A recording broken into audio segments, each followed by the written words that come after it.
আজ আমরা ডিএফএল এর পক্ষ থেকে হাওড়া আমতা বানেশ্বরপুর গ্রামে রয়েছি।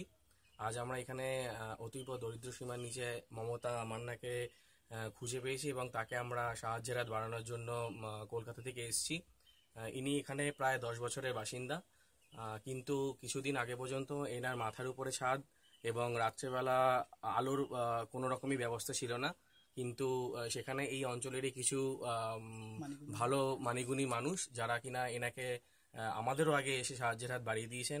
এনার এই ছোট্ট ঘরটি তৈরি করে দিয়েছেন, আলোর ব্যবস্থা করে দিয়েছেন এবং প্রতিদিনেরই প্রায় যা যা সামগ্রী এনার দরকার হয় তার জন্য এনারা সব কিছুতেই সাহায্যের হাত বাড়িয়ে এনাকে প্রতিদিনের জীবনযাপনকে স্বাভাবিকভাবে চলার জন্য এনাদের অসংখ্য যোগদান রয়েছে। ইনি হচ্ছেন সেই সহানুভূতি মানুষের মধ্যে একজন, মিস্টার অলোক দে। এনার কাছে আমরা কিছু শুনে নিতে চাই এনার সম্বন্ধে। হ্যাঁ, মমতা তো সত্যি খুব দুস্থ। আপনারা কলকাতা থেকে এসেছেন, এসে যে মানে সাহায্যের হাত বাড়িয়ে দিয়েছেন, ভীষণ ভীষণ ভালো লাগছে।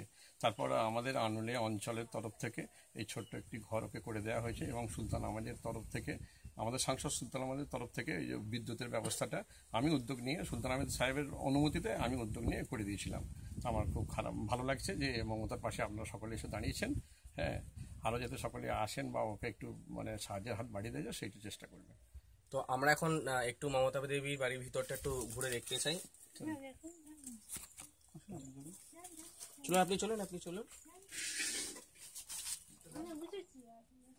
গুছিয়ে আপনি যা আছে থাক, ওইটা খুব থাক, তবে ভালো।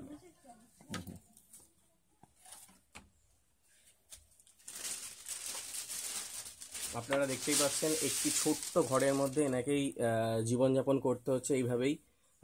আপনাদের সামনে পুরো ওনার ঘরের ভিতরের ছবিটা আমরা তুলে ধরছি। আজকে আমরা ডিএফএল এর পক্ষ থেকে ওনাকে কম্বল, কিছু সবজি, শাড়ি এবং আরও কিছু সামগ্রী দেওয়া হয়েছে, যেগুলো দিয়ে হয়তো ওনার সারা জীবন না চললেও আমরা যতটুকু অন্তত পেরেছি আমাদের পক্ষ থেকে আমরা দিয়ে গেছি। চেষ্টা করব আমরা আগামী দিনে আরও ওনাকে সাহায্যের হাত বাড়িয়ে দিতে। ইনি হলেন মমতা দেবী। তো এই হচ্ছে ওনার পুরো হিস্ট্রি।